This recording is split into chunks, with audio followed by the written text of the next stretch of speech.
Hello बच्चों, pre medico YouTube channel पे आपका स्वागत है। मैं डॉक्टर अनुज विश्वकर्मा। बेटा आज हम इस वीडियो लेक्चर में एल्डिहाइड, कीटोन और कार्बोक्सिलिक एसिड के पिछले 10 साल के आए हुए क्वेश्चन डिस्कस करेंगे और उससे रिलेटेड थियरीज भी बताएंगे।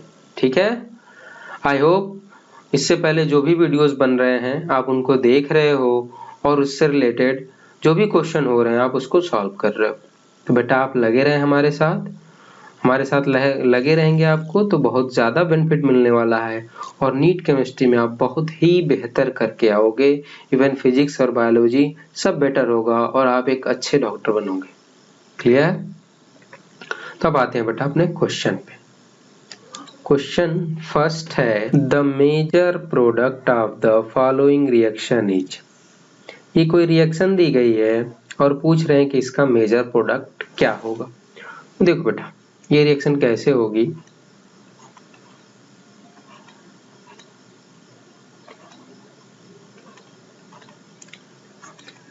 अब यहाँ पे मैं इसको ऐसे लिख दूं तो कोई problem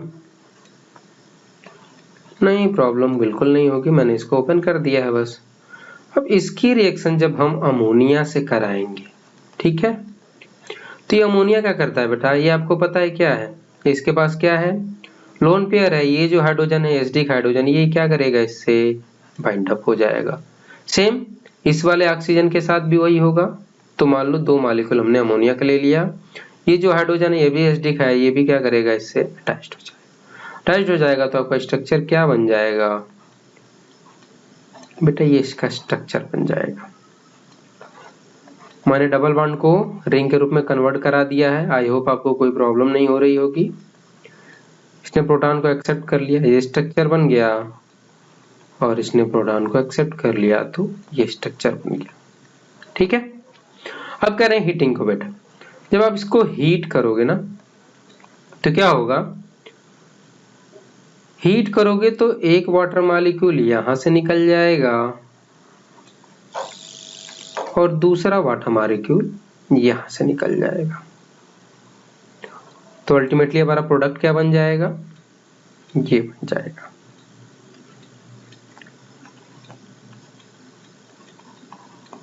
NH2 and C double bond O NH2। ठीक है, लेकिन अब क्वेश्चन में देखो इन्होंने क्या बोला है कि ये स्ट्रॉन्ग हीट कर रहे हैं, मतलब इसकी फर्दर हीटिंग और कर रहे हैं। तो इसकी जब आप फर्दर हीटिंग और करोगे तो बेटा यहां से क्या हो जाएगा, अमोनिया रिलीज हो जाएगा। ठीक है, ये अमोनिया निकल जाएगा। जब अमोनिया निकल जाएगा तो यहाँ अमोनिया रिलीज हो जाएगा। तो अल्टीमेटली हमारा स्ट्रक्चर क्या बन जाएगा, वो ये बन जाएगा। Benzene ring C double bond, ammonia निकल गया, नीचे वाला आयन क्या रहेगा, यहाँ पे भी C डबल बॉन्ड। ये हमारा प्रोडक्ट बनेगा। ठीक है, तो हमारा आंसर कौन सा होगा, C is the right answer.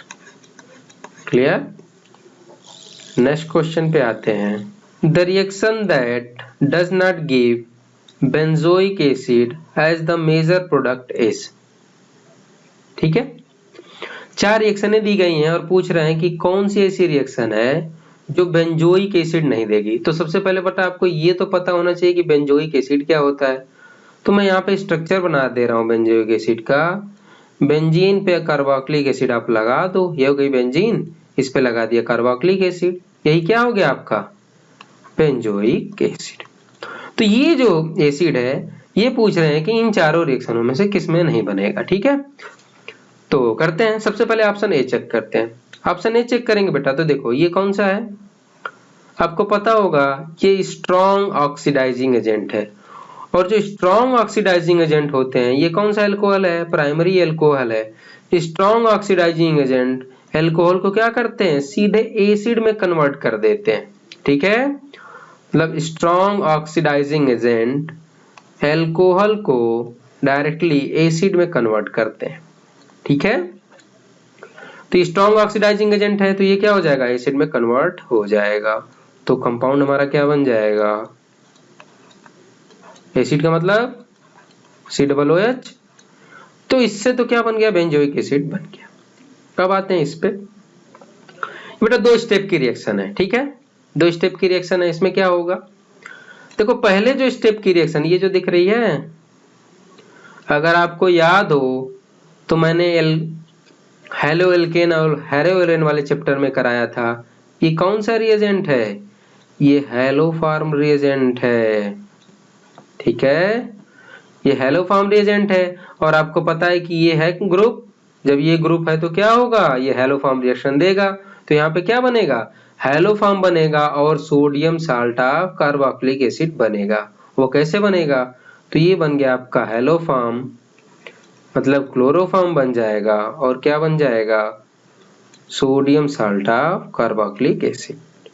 तो ये C डबल बॉन्ड ON है, ये बन जाएगा, ठीक है, ये साल्ट बन गया।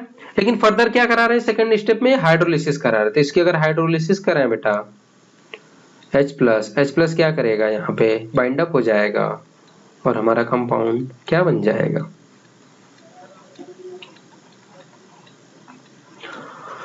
और अगर ध्यान से देखो तो ये भी क्या है आपका बेंजोइक एसिड है। तो ठीक है, सेकंड वाले से भी, बी वाले ऑप्शन से भी आपको क्या बनेगा, बेंजोइक एसिड बनेगा।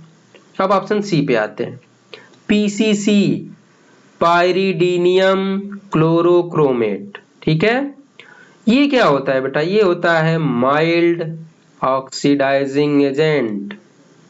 पाइरिडियम क्लोरोक्रोमेट माइल्ड ऑक्सीडाइजिंग एजेंट होता है। ये क्या करता है कि 1 डिग्री एल्कोहल को ये एल्डिहाइड में कन्वर्ट करता है। तो यहाँ कुछ बातें इसके बारे में लिख लें कि अगर 1 डिग्री एल्कोहल हो तो माइल्ड ऑक्सीडाइजिंग एजेंट इसको एल्डिहाइड में कन्वर्ट करते हैं, और अगर 2 डिग्री एल्कोहल हो तो माइल्ड ऑक्सीडाइजिंग एजेंट उसको कीटोन में कन्वर्ट करते हैं। कितनी बात समझ गए आप। तो आपको पता है ये 1 डिग्री एल्कोहल है, माइल्ड ऑक्सीडाइजिंग एजेंट इस पे डाला तो ये किस में कन्वर्ट कर देगा, एल्डिहाइड में, ठीक है। तो यहाँ पे क्या बन जाएगा, बेंजल्डिहाइड, ठीक है। इस रिएक्शन में बेंजल्डिहाइड बनेगा, न कि बेंजोइक एसिड। तो हमारा आंसर कौन सा होगा, सी इज द राइट आंसर। अब यहां भी चेक कर लेते हैं डी ऑप्शन को भी बेटा। ये जो दिख रहा है आपको क्या है, ये भी स्ट्रॉन्ग ऑक्सीडाइजिंग एजेंट है, सेम फर्स्ट वाली रिएक्शन होगी। यहाँ पे क्या बन जाएगा, बेंजोइक एसिड, क्योंकि मैंने आपको बताया था ना कि स्ट्रॉन्ग ऑक्सीडाइजिंग एजेंट अल्कोहल को क्या करते हैं, एसिड में कन्वर्ट कर देते हैं, ठीक है, समझ गए आप। Next question, carboxylic acid have higher boiling points than aldehydes, ketones and even alcohols of comparable molecular mass. It is due to their। Question ये है कि अगर हम कंपेरेबल मॉलिक्यूलर मास के एल्डिहाइड, कीटोन और अल्कोहल को लें और कार्बोक्सिलिक एसिड लें तो इसमें कार्बोक्सिलिक एसिड का बॉइलिंग पॉइंट ज्यादा होता है, क्यों। तो देखो बेटा इसका रीजन क्या है, इसका रीजन है इंटरमॉलिक्यूलर हाइड्रोजन बॉन्डिंग। अब ये कैसे होता है, देखो ये कार्बोक्सिलिक एसिड है एक मॉलिक्यूल,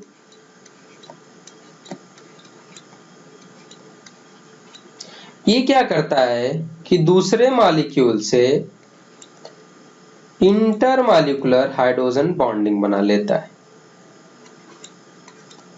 ठीक है। अब देखो आप ये जो दिख रहा है आपको पोर्शन, यहां से हाइड्रोजन बॉन्डिंग एक बन जाती है और यहां से एक हाइड्रोजन बॉन्डिंग बन जाती है। दो हाइड्रोजन बॉन्डिंग बन जाने के वजह से ये क्या होता है, इसका मॉलिक्यूलर वेट बढ़ जाता है, और मॉलिक्यूलर वेट बढ़ जाएगा तो इसकी बॉइलिंग पॉइंट क्या होगी, बढ़ जाएगी। तो आंसर क्या होगा, फोर्थ ऑप्शन होगा, formation of intermolecular hydrogen bonding. This is the reason that carboxylic acid have higher boiling point. Next question है, consider the reaction X, इस पे कॉपर 573 केल्विन की रिएक्शन करा रहे हैं, तो A बन रहा है। इस A पे जब इस रिएजेंट की रिएक्शन करा रहे हैं तो हमें सिल्वर मिरर ऑब्जर्व हो रहा है, फिर उससे बेस की रिएक्शन करा रहे हैं तो Y मिल रहा है, और इस रिएजेंट की रिएक्शन करा रहे हैं तो हमें Z मिल रहा है। तो क्वेश्चन पूछ रहे हैं कि इसमें A क्या होगा, X क्या होगा, Y क्या होगा और Z क्या होगा। क्वेश्चन समझ गए आप। अब देखो बेटा, ये जो रिएजेंट आपको दिख रहा है, ये जो जिसको मैंने मार्क किया है, इसको अगर आपको याद हो तो इसको क्या बोलते हैं, टॉलेंस रिएजेंट। ठीक है, और टॉलेंस रिएजेंट के साथ सिल्वर मिरर टेस्ट कौन देता है, सबको पता होगा, एल्डिहाइड जो है वो टॉलेंस रिएजेंट के साथ सिल्वर मिरर टेस्ट देता है। तो ए क्या होगा आपका, एल्डिहाइड होगा। क्लियर। अब देखो आप, वो कह रहे हैं कि X से एल्डिहाइड बन रहा है, ठीक है, और उस पे क्या डाल रहे हैं, कॉपर 573 केल्विन। और आपको पता है कॉपर 573 क्या है, माइल्ड ऑक्सीडाइजिंग एजेंट है। ठीक है, तो किसी रिएजेंट पे हमने माइल्ड ऑक्सीडाइजिंग एजेंट डाला तो उसने एल्डिहाइड बनाया, तो ये रिएजेंट क्या होगा, गुड, प्राइमरी अल्कोहल।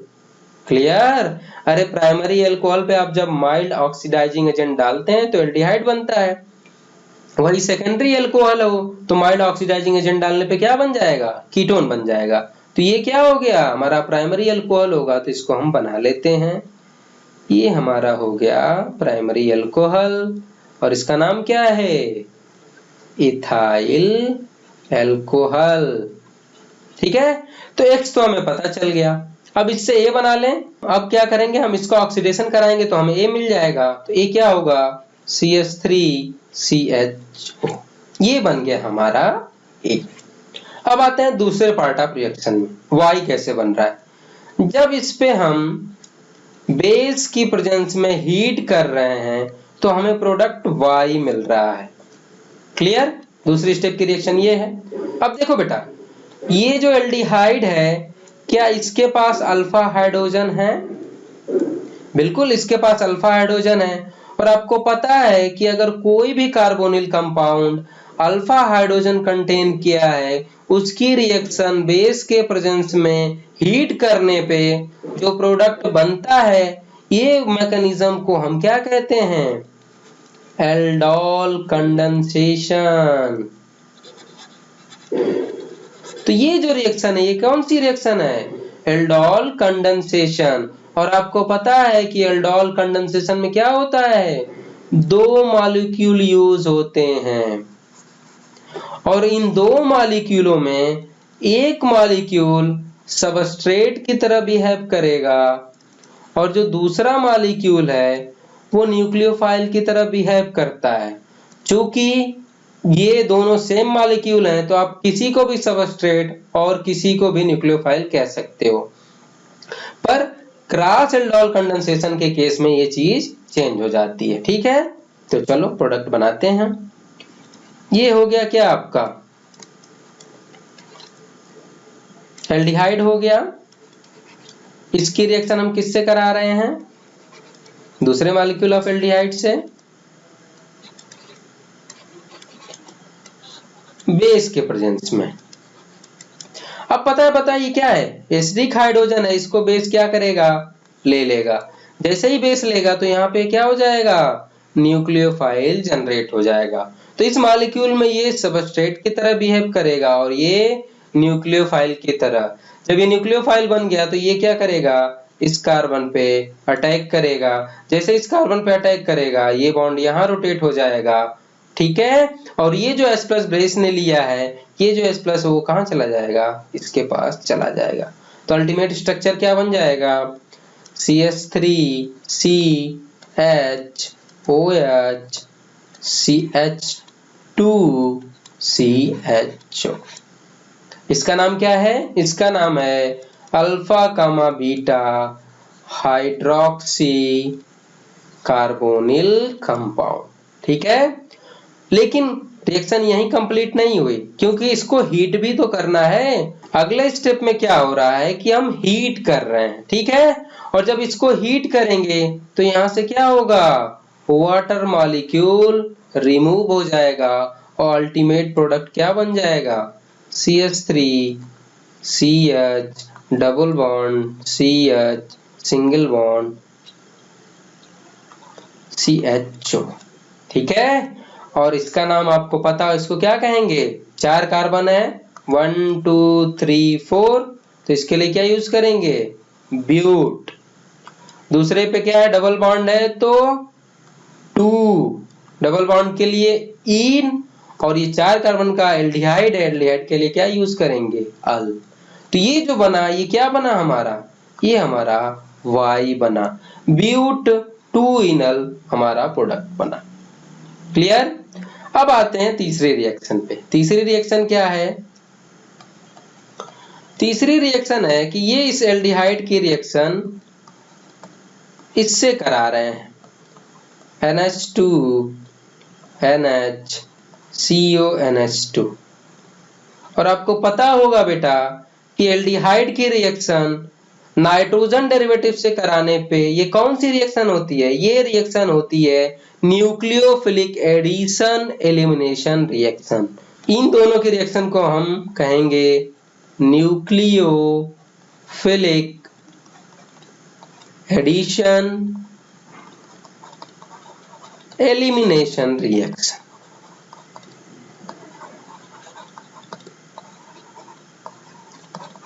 अब इसमें प्रोडक्ट कैसे बनता है? तो देखो बेटा, इसका प्रोडक्ट बनाना आसान है। सबसे पहले क्या करेगा? यहाँ न्यूक्लियोफाइल अटैक करेगा, फिर क्या होगा? न्यूक्लियोफाइल ऐड होगा, फिर से वाटर मॉलिक्यूल निकल जाता है। तो आपको सीधा सीधा ये करना है कि इस वाले हाइड्रोजन को लेके, इस ऑक्सीजन को लेके वाटर मॉलिक्यूल रिमूव कर देना है। ठीक है? तो जब ये रिमूव हो जाएगा तो आपका स्ट्रक्चर बन जाएगा CH3 CH double bond N NH CO NH2। Clear? और बेटा आपको इसका नाम पता होगा, इसको क्या बोलते हैं? Semi carbamide. और इसका क्या नाम है? इसको बोलते हैं सेमी कार्बाजोन। तो जो हमारा प्रोडक्ट क्या बना? सेमी कार्बाजोन बना। तो ये कौन सा प्रोडक्ट है? हमारा Z। ठीक है? तो X ये हो गया, A ये हो गया, Y ये हो गया और Z ये हो गया। ऑप्शन चेक कर लो। ऑप्शन बी में आपको A क्या है? इथेनॉल, सही है। X इथेनॉल, सही है। Y ब्यूटूइनॉल, ये भी सही है। और Z क्या है? सेमी कार्बाजोन। क्लियर? तो B is the right answer. Next question, of the following which is the product formed when cyclohexanone undergo aldol condensation followed by heating। आपको पता है कि एल्डोल कंडेंसेशन में 2 मॉलिक्यूल यूज होते हैं, एक सबस्ट्रेट की तरह बिहेव करता है, दूसरा न्यूक्लियोफाइल की तरह। तो मैं दोनों मॉलिक्यूल को बुला लेता हूं। ये हो गया आपका क्या? साइक्लोहेक्सेनोन। साइक्लोहेक्सेनोन। दूसरा मॉलिक्यूल भी बना लेते हैं। यहाँ एक कार्बन को मैं इलेबोरेट कर दे रहा हूं जिससे आपको आसानी होगी। ये हो गया। ये भी क्या आपका साइक्लोहेक्सेनोन है। अब मैं इसमें ये कह रहा हूं कि ये सबस्ट्रेट की तरह बिहेव करेगा और ये न्यूक्लियोफाइल की तरह बिहेव करेगा। तो आपको ये करना है बेटा कि जो सबस्ट्रेट हो, एल्डोल कंडेंसेशन को डायरेक्ट प्रोडक्ट बनाने का तरीका मैं बता रहा हूं आपको, कि आपको क्या करना है कि जो सबस्ट्रेट है उसके ऑक्सीजन को और जो न्यूक्लियोफाइल की तरह बिहेव कर रहा है उसके अल्फा हाइड्रोजन को, इन दोनों से आप वाटर मॉलिक्यूल रिमूव कर दो। और जब आप वाटर मॉलिक्यूल रिमूव कर दोगे तो यहाँ पे डबल बॉन्ड जनरेट हो जाएगा और अल्टीमेटली प्रोडक्ट क्या बन जाएगा? वो ये बन जाएगा बेटा। हमने क्या किया? ऑक्सीजन को रिमूव किया तो डबल बॉन्ड यहाँ आ गया, और इसके बाद हमने क्या किया? यहां से को रिमूव कर दिया, तो अल्टीमेटली स्ट्रक्चर हमारा ये बन जाएगा। क्लियर? ये हमारा स्ट्रक्चर बनेगा। और अगर आप ऑप्शन चेक करो तो ऐसा स्ट्रक्चर कहां बन रहा है? ए। डबल बॉन्ड दोनों कार्बनों के बीच में, 2 कार्बनों के बीच में डबल बॉन्ड है, और फर्स्ट पोजीशन पे क्या है? कीटोनिक ग्रुप लगा है। यहाँ पे भी फर्स्ट पोजीशन पे कीटोनिक ग्रुप लगा है। तो यही हमारा आंसर होगा। तो हमारा आंसर कौन होगा? A is the right answer. Next question. The correct structure of product A formed in the reaction. अब कह रहे हैं कि ये स्ट्रक्चर है और इसमें कह रहे हैं कि इसकी रिएक्शन हम करा रहे हैं hydrogen gas 1 atmosphere in the presence of palladium carbon ethanol. तो देखो बेटा, इस कैटलिस्ट के प्रेजेंस में ये जो डबल बॉन्ड होता है ये आसानी से ब्रेक हो जाता है। ठीक है, ये डबल बॉन्ड आसानी से ब्रेक हो जाता है और जब ये डबल बॉन्ड आसानी से ब्रेक हो जाएगा तो जो हाइड्रोजन है वो यहीं ऐड हो जाएंगे और जब हाइड्रोजन यहीं ऐड हो जाएंगे तो हमारा कंपाउंड कौन बन जाएगा? ये हमारा कंपाउंड बन जाएगा। क्लियर? तो हमारा आंसर कौन सा होगा? B is the right answer. Clear? Next question. The correct order of strength of the carboxylic acid is। 3 carboxylic acid दिए गए और इनका क्या पूछ रहे हैं? एसिडिक स्ट्रेंथ पूछ रहे हैं। तो देखो बेटा, मैं आपको बताया था किसी भी एसिड का एसिडिक स्ट्रेंथ निकालना हो तो सबसे पहले क्या बनाओ? Conjugate base. तो हमने इन तीनों का कॉन्जुगेट बेस बना लिया और आपको पता है कि जो एसिडिक स्ट्रेंथ होती है directly proportional to stability of conjugate base और जो स्टेबिलिटी ऑफ कॉन्जुगेट बेस होती है ये होती है डायरेक्टली प्रोपोर्शनल टू प्लस आई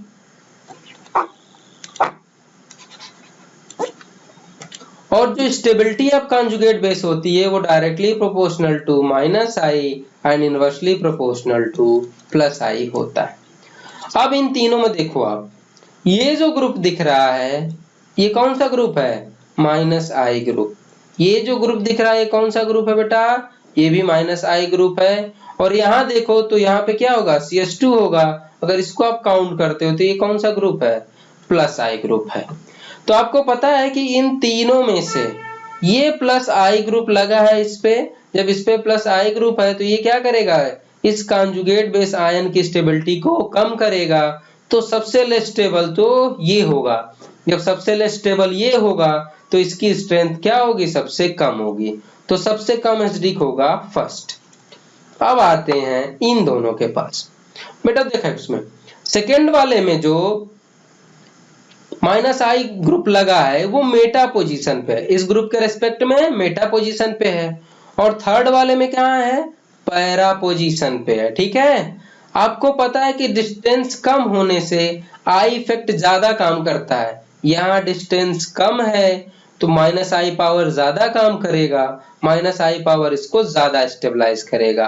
तो सेकेंड क्या होगा? मोर स्टेबल होगा as compare to third. Reason क्यों? क्योंकि जो थर्ड में जो माइनस आई पावर है वाला ग्रुप है वो क्या है? पैरा पोजीशन पे है। तो इसका जो स्ट्रेंथ है, जो इफेक्ट है वो इस आयन पे कम पड़ेगा कंपेयर टू मेटा। तो तीनों का जो कॉन्जुगेट बेस का ऑर्डर होगा वो क्या होगा? Second, third, first. और आपको पता है कि स्टेबिलिटी का जो ऑर्डर होता है वो एसिडिक स्ट्रेंथ का ऑर्डर होगा। तो एसिडिक स्ट्रेंथ भी क्या होगा? सबसे ज्यादा एसिडिक सेकेंड होगा, फिर थर्ड होगा, फिर फर्स्ट होगा। तो हमारा आंसर कौन सा होगा? Second. B is the right answer. Next question. Which of the following reagent would distinguish cis-cyclopenta-1,2-diol from the trans isomer? ये क्वेश्चन है। सबसे पहले बेटा सिस साइक्लोपेंटा 1,2-डाइऑल बना लेते हैं और ट्रांस उसका आइसोमर बना लेते हैं। तो आपको सिस पेंटाडाइऑल बनाना है, ये हो गया। अब बेटा मैं क्या कर रहा हूं, इसको सिस बना रहा हूं, मैंने इसको डॉटेड लाइन से दिखाया। ये OH, ये OH, ये क्या हो गया आपका? ये हो गया सिस साइक्लोपेंटा 1,2-डाइऑल। क्लियर? अब क्या करते हैं, ट्रांस बना लेते हैं इसका आइसोमर, वो भी ऐसे ही होगा।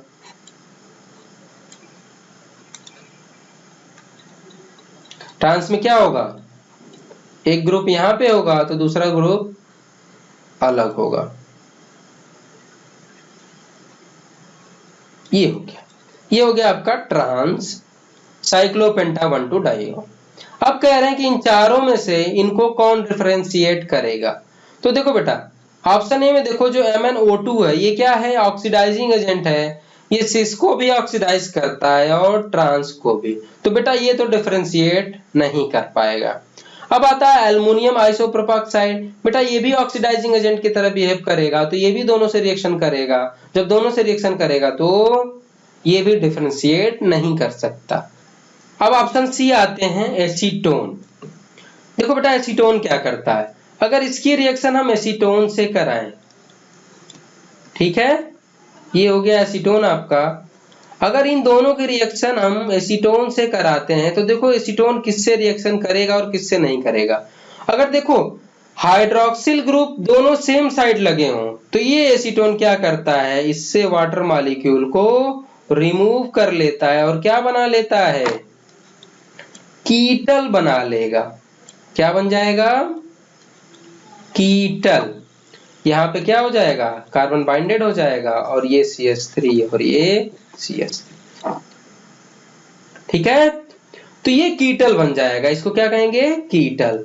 लेकिन अगर दोनों OH ग्रुप अलग अलग साइड हों, ये अलग साइड है और ये अलग साइड है, तो एसीटोन से रिएक्शन नहीं होगी। तो आपको पता चल गया कि सिस और ट्रांस आइसोमर में से एसीटोन ही है जो इन दोनों को डिफरेंशिएट करेगा।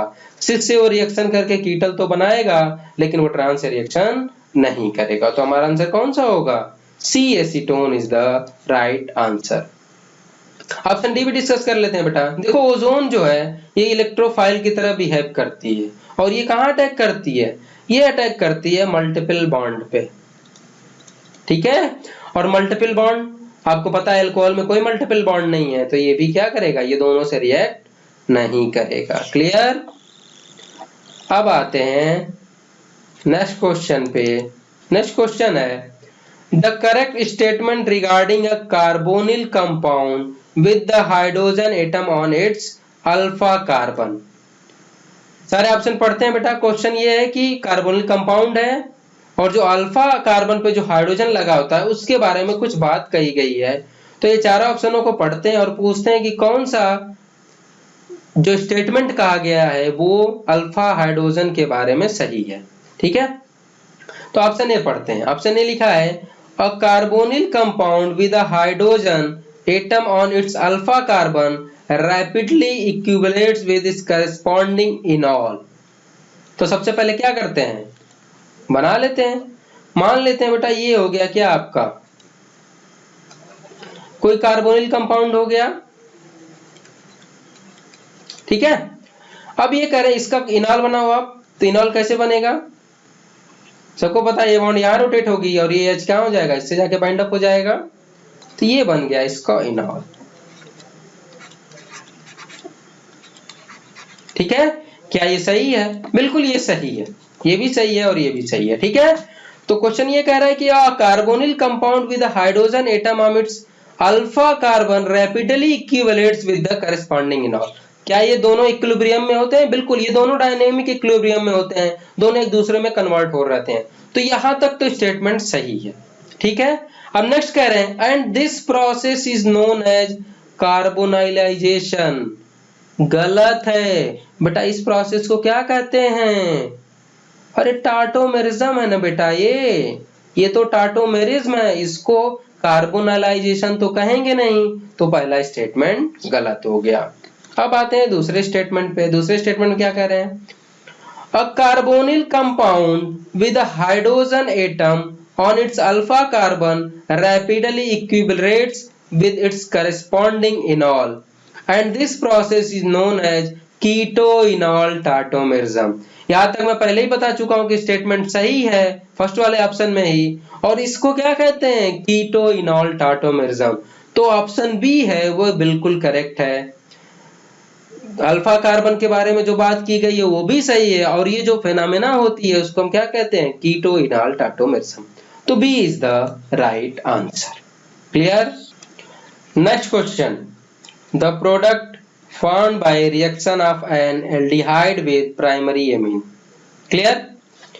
क्वेश्चन ये कह रहा है कि एल्डिहाइड की रिएक्शन करा रहे हैं प्राइमरी इमेन से, तो प्रोडक्ट क्या बनेगा। तो बेटा मैं पहले ही बताया हूं कि नाइट्रोजन डेरिवेटिव्स या फिर उसके अमोनिया या नाइट्रोजन डेरिवेटिव्स को जब कार्बोनिल कंपाउंड से रिएक्ट कराते हैं तो ये कौन सी रिएक्शन देता है, सभी को पता है, न्यूक्लियोफिलिक एडिशन एलिमिनेशन रिएक्शन देता है। ठीक है, तो करा देते हैं न्यूक्लियोफिलिक एडिशन एलिमिनेशन।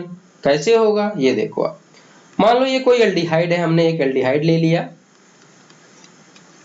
इसकी रिएक्शन हम करा रहे हैं किसी प्राइमरी एमीन से, तो ये हो गया बेटा प्राइमरी एमीन। अब मैंने आपको बताया था कि इसमें क्या करते हैं, सीधा वाटर मॉलिक्यूल रिमूव करा लेते हैं। तो ये हमने वाटर मॉलिक्यूल रिमूव करा लिया, तो हमारा प्रोडक्ट क्या बन जाएगा, CH3CH डबल बॉन्ड NR, और इसको बोलते हैं हम एल्किल इमीन। क्लियर। और इसका दूसरा नाम है स्किफ बेस। क्लियर। तो इससे क्या बनेगा, स्किप बेस बनेगा। तो हमारा आंसर कौन सा होगा, C is the right answer. Next question, the oxidation of benzene by B2O5 in the presence of air produces. Question है कि बेंजीन की रिएक्शन जब B2O5 से करते हैं इन द प्रेजेंस ऑफ एयर तो क्या बनता है। तो बेटा रिएक्शन करा लेते हैं। तो जब आप बेंजीन की रिएक्शन B2O5 से करोगे तो आपको ये स्ट्रक्चर प्राप्त होगा।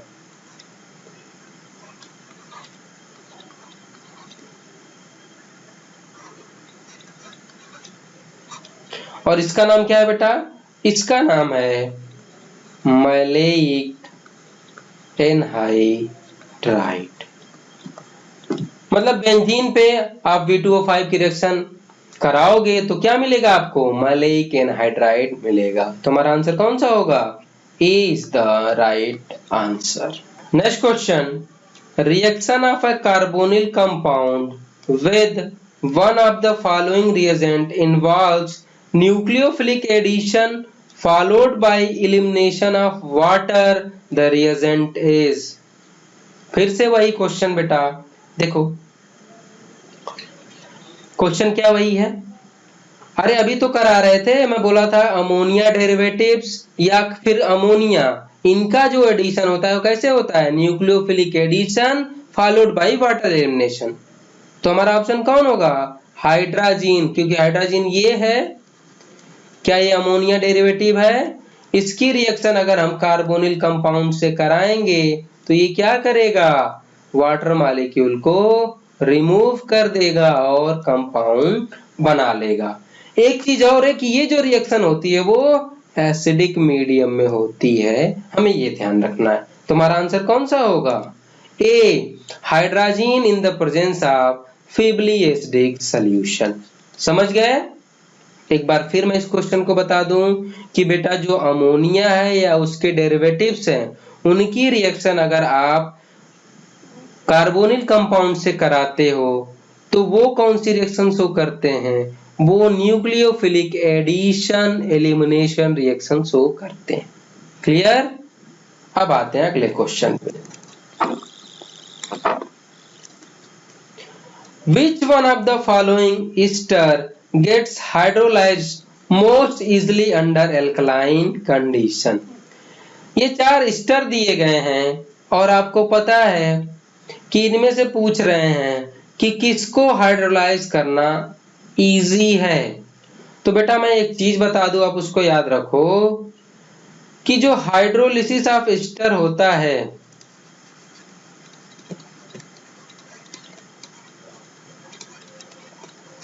ये होता है directly proportional to -R -H -I और inversely proportional to +R +H and +I। अगर आपको हाइड्रोलिसिस कराना है तो अगर -R ग्रुप कंटेनिंग अगर कोई ईस्टर है तो उसकी हाइड्रोलाइसिस इजी वे में हो जाएगी। क्लियर। तो चेक कर लेते हैं, अगर -R -H जिसमें जो सबसे ज्यादा स्ट्रॉन्गेस्ट ग्रुप होगा उसकी हाइड्रोलिसिस उतनी आसानी से होगी। तो इसमें चेक करते हैं, इस ग्रुप को देखो बेटा, ये कौन सा ग्रुप है? ये है आपका -I। इसमें तो कोई ग्रुप ही नहीं लगा है। इसमें देखो ये कौन सा ग्रुप है? ये भी है आपका -I। और ये कौन सा ग्रुप है? ये है बेटा आपका -R। समझ गए? तो आपको पता है कि -R क्या करेगा? ज्यादा डोमिनेटिंग है इनके ऊपर, तो इसका ईज ऑफ हाइड्रोलाइजेशन आसानी से होगा, मतलब इस वाले ईस्टर को हम आसानी से हाइड्रोलाइज कर पाएंगे। तो हमारा आंसर कौन सा होगा? D is the right answer. Next question, which one is the most reactive towards nucleophilic addition reaction? 4 compound दिए गए हैं और पूछ रहे हैं कि कौन है जो मोस्ट रिएक्टिव होगा न्यूक्लियोफिलिक एडिशन रिएक्शन के लिए। तो बेटा देख लो, सबसे पहले तो आप थोड़ा कॉन्सेप्ट सीखो कि अगर कहीं भी न्यूक्लियोफिलिक एडिशन होता है, मान लो ये कार्बन है, इसी पे तो क्या होगा? न्यूक्लियोफाइल अटैक करता है, यही तो होता है। अब बताओ, आपको पता है कि जो न्यूक्लियोफाइल होता है ये इलेक्ट्रॉन रिच होता है, और आपको पता है वो इस वाले कार्बोनिल कार्बन पे अटैक करता है, तो वो तो उस वाले कार्बोनिल कार्बन पे अटैक करेगा जहां पे क्या हो? इलेक्ट्रॉन डिफिशियंटी हो। और अगर इलेक्ट्रॉन डिफिशियंसी है तो जाहिर सी बात है यहाँ पे पार्शियल पॉजिटिव चार्ज क्या होना चाहिए? ज्यादा होना चाहिए। मतलब जो कार्बोनिल कार्बन है इसका अगर पार्शियल पॉजिटिव चार्ज ज्यादा है तो वो बहुत आसानी से न्यूक्लियोफिलिक एडिशन रिएक्शन दे देगा, और जिसका कम है वो क्या करेगा? बहुत मुश्किल से न्यूक्लियोफिलिक एडिशन रिएक्शन देगा। अब बेटा चेक कर लेते हैं इन सब में। अगर इसको आप एलिब्रेट करो तो ये स्ट्रक्चर होगा, इस वाले ऑप्शन को एलिब्रेट करते हैं, बी वाले ऑप्शन को, तो बेटा ये स्ट्रक्चर होगा। सी वाला आपका एलिब्रेटेड है और डी वाला एलिब्रेटेड है। अब बेटा हम क्या करते हैं, चेक करते हैं। अब देखो ये जो ग्रुप है ये सब में कॉमन है, तो जो इसका इफेक्ट होगा ये तो सब पे बराबर होने वाला है, इससे तो कोई फर्क नहीं पड़ेगा। अब जो एडसेंट ग्रुप हैं उनको देख लेते हैं। तो देखो एडसेंट ग्रुप क्या है, इस पे CH3 है, ठीक है। ये CH3 क्या होता है? ये +H ग्रुप होता है। इसका काम क्या होता है? ये इलेक्ट्रॉन डोनेटिंग ग्रुप होता है। ये क्या करेगा? इलेक्ट्रॉन डोनेट करेगा, यहाँ पे इलेक्ट्रॉन को देगा, और जब इलेक्ट्रॉन को देगा तो यहाँ पार्शियल पॉजिटिव चार्ज के कैरेक्टर क्या होगा? कम होगा, ठीक है। आते हैं ऑप्शन सी में बेटा। यहाँ पे देखो ये भी क्या है? +H ग्रुप है, तो ये भी क्या करेगा? इस कार्बन पे पॉजिटिव चार्ज के मैग्नीट्यूड को कम करेगा, ठीक है। अब ऑप्शन डी में आते हैं। ये कौन सा ग्रुप है बेटा? -R, और -R क्या होते हैं? इलेक्ट्रॉन विथड्रॉविंग ग्रुप होते हैं। और ये क्या करेगा? इससे इलेक्ट्रॉन को लेगा, और जब इलेक्ट्रॉन को लेगा तो आपको पता है यहाँ पे पार्शियल पॉजिटिव चार्ज का कैरेक्टर बढ़ेगा, और जब पार्शियल पॉजिटिव चार्ज का कैरेक्टर बढ़ेगा तो इस पे न्यूक्लियोफाइल आसानी से अटैक कर लेगा। तो कौन है जो मोस्ट रिएक्टिव होगा? तो बेटा हमारा ऑप्शन डी सही होगा, क्योंकि इसके पास क्या है? इलेक्ट्रॉन विथड्रॉविंग ग्रुप है, ये कार्बोनिल कार्बन की इलेक्ट्रॉन डेंसिटी को कम कर रहा है और ईज ऑफ न्यूक्लियोफाइल अटैक को बढ़ा रहा है। Next question, the order of stability of following tautomeric compound is. 3 tautomeric compound दिए गए हैं और इसमें क्या पूछ रहे हैं? ऑर्डर पूछ रहे हैं। तो बेटा आपको पता है कि ये जो होता है ये हाईली स्टेबल होता है ड्यू टू हाइड्रोजन बॉन्डिंग। यहाँ पे क्या होगा? हाइड्रोजन बॉन्डिंग होती है।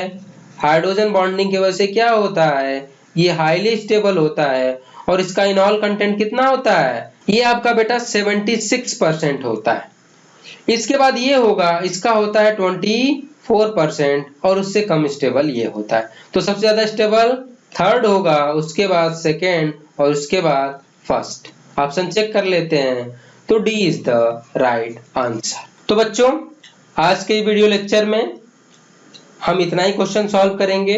नेक्स्ट वीडियो लेक्चर में आपको 16 टू ऑनवर्ड्स क्वेश्चन सॉल्व कराऊंगा और थियरीज भी बताऊंगा। तो बच्चों, अगर आपको ये वीडियो पसंद आया हो तो इसको लाइक करिए, शेयर करिए, सब्सक्राइब करिए। और मैं बार बार आपसे एक ही चीज कहता हूँ कि बेटा कमेंट जरूर करें, क्योंकि अगर आप कमेंट नहीं करोगे तो हमें पता नहीं चलेगा कि मेरे वीडियो में क्या कमी है या क्या खूबी है। ठीक है, तो प्लीज कमेंट करें, क्योंकि कमेंट की बहुत ज्यादा जरूरत है। ठीक है, तो thank you for watching this video.